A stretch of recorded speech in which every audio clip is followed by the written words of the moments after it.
Good morning. It is July 8th. I am headed out on another short run to another little library to donate some more books. We're basically purging our books because I don't need them. And I've been sitting on them for a super long time. So I'm going to give them away. And hopefully someone else will enjoy them. Plus, I like this destination running, so I have a goal that I need to meet by the run. So let's talk about some of the books that I've been reading for Hearth. Hearth is the hardest reading challenge you'll ever do here on YouTube, hosted by Cozies, and it's a bingo style challenge where the long and short of it is you have to read like 250 books that meet different prompts. You should check out her videos. It's like an hour-long explanation. It's very complicated, but basically it's a lot of reading books, and you have to fill the prompts of the books. So I've read 3 books in July so far. I read most of them, some are audio, some are physical, like it's a mix, but I'm using the term read to talk about any way I've consumed a book, except eating it, because don't eat a book. So I read Ellen Hildebrand's The Rumor, and it was fine. It was a classic Ellen Hildebrand book, solid 3 stars, great summer read, talks about Nantucket, got some beautiful descriptions, got some slice of life drama, a little bit of romance. It's like not even spicy, a little bit. It's like, I don't know all the terms, but it's suggestive, but nothing wild. Not even on the level of Fourth Wing. Not even there. So I enjoyed it. Great summer read. I then, oh shoot, what else did I read? I read Victorian Psycho by Virginia Fado. It was all right. It was pretty gruesome. Like, the descriptions were pretty gross. The main character is seriously unhinged. But if you look at plot itself, it kind of ended the way you thought it was going to end. And you're like, oh, okay. I don't know. I think it was super unhinged, but then it could have gone more if you're really going to just be like, not even connected to the door anymore. So I don't know. It lacked the like psychological issues that you get in Turn of the Screw, where Henry James. So I think it's satire. I don't know. It was all right. And then I read Land of the Cranes, and this is a book by Aida Salazar, who is a local to us in the Bay Area author, and that book was beautiful and heartbreaking and just a shocking 5-star read it's initially written as a children's book, or a middle grade book rather, but for children.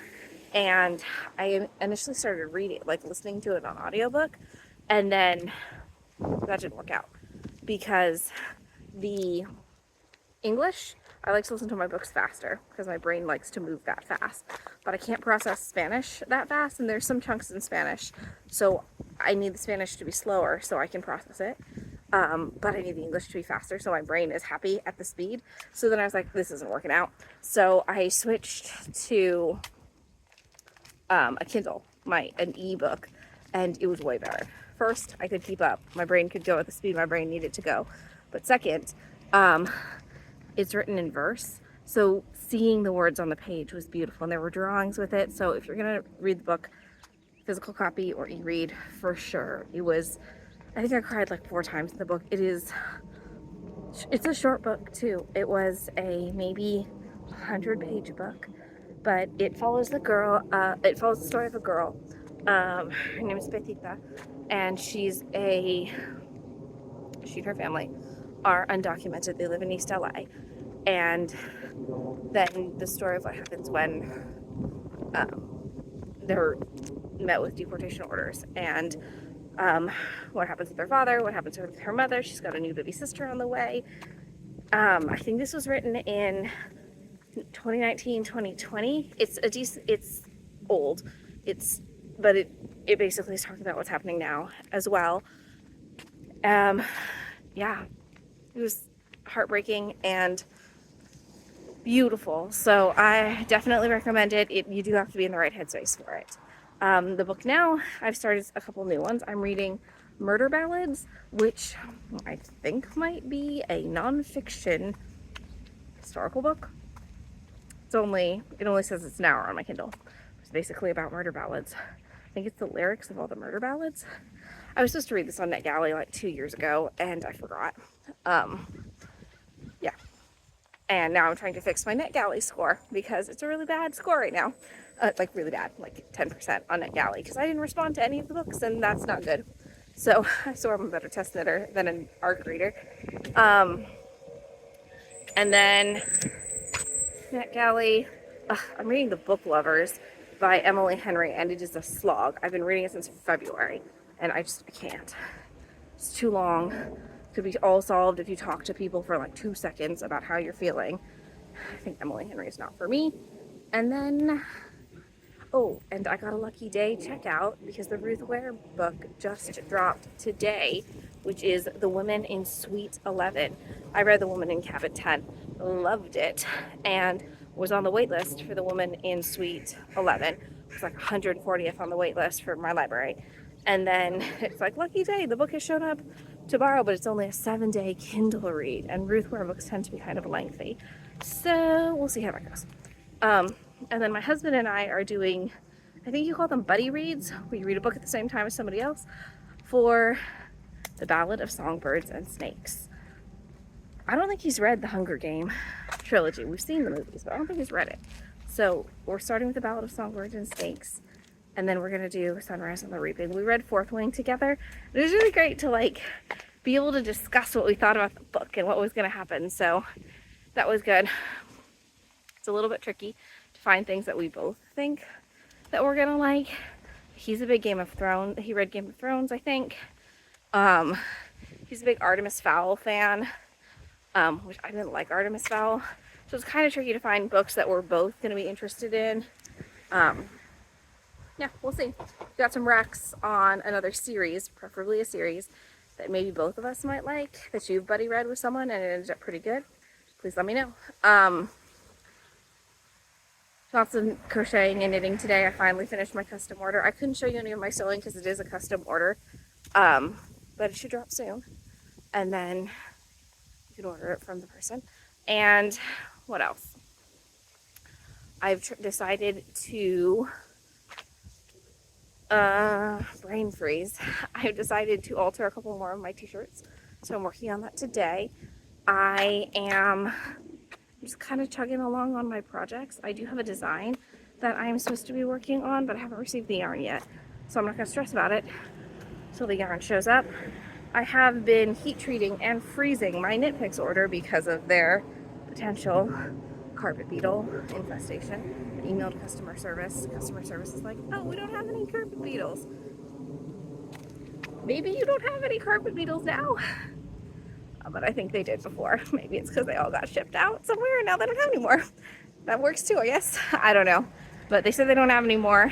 I'm still treating my yarn with it. And I think we're Knit Picks ambassadors. But I think I'm not going to buy yarn from them next month. I'm going to buy gadgets and stuff that's easier to clean. But I've got forever. Going to go run to our new little free library, or the other little free library. See you later. Just a quick breakfast before dropping the kids off at summer camp, and then going to get started on fixing my Princess Leia t-shirt. I have done it. I edited, altered this shirt. I crocheted the sides to make it larger, and I did it on both sides, and I think it actually looks really cute. I like it a lot. It was just too tight. It was a medium, which is my usual size, but maybe it was mislabeled. I think I might wear it with something underneath, but I really like how it turned out. Let me know what you think. I just kind of freeformed it, and I did cut the bottom as well to shorten it up, but I think it turned out really great. And I love this like added crochet aspect to, I guess, commercially made things. I think it's awesome. Super cute. Here, I'll zoom in so you can see it. I just freehanded the whole thing. I added about 2 inches to both sides. I just started listening to Our Infinite Fates by Laura Stevens, which is a book of the month club book from March, I think. I bought my mom book of the month for her birthday, and then really liked all the books that were in it in the March box. So I decided to try and check them out from the library. Um, she skipped a couple months. I think she's going to end up stopping book of the month because um, it comes too quickly, I think is the problem for her. But so I'm reading our Infinite Fates. I'm only about 10% into the book. But the premise of the book, hold on, I need a better pair of scissors, is that our two main characters, it's told from the female main character's point of view, um, are destined to meet and then kill each other in before their 18th birthday in every lifetime. So it's really interesting. I'm only kind of pretty newly into it, but so far I've met the characters as the prologue, which sounds like it's in like maybe like the 10th century. Then we meet them in El Salvador in 2004, where he kills her. Then we're in Wales in 2022, which it looks like when I was looking at the chapter titles that they keep coming back to Wales. So like they keep coming back to that lifetime. And now we're in Russia in the Siberian tundra, where it's about to be their 18th birthday, and I think he's gonna kill her again. Which plays books where you know the main characters are gonna die typically are really hard because it's a really hard way to write. A play that I'm thinking of, that's plays that has a similar thing where they tell you the main character's going to die at the end of it. It's hard to keep your reader engaged. The play's called Night Mother. It's a beautiful play, and I really like that too. So I'm really liking this book. I did finish Book Lovers by Emily Henry, and it was fine. It's done. Took me since February. So it took me like 4 or 5 months to read it. Yeah, I'm done with Emily Henry.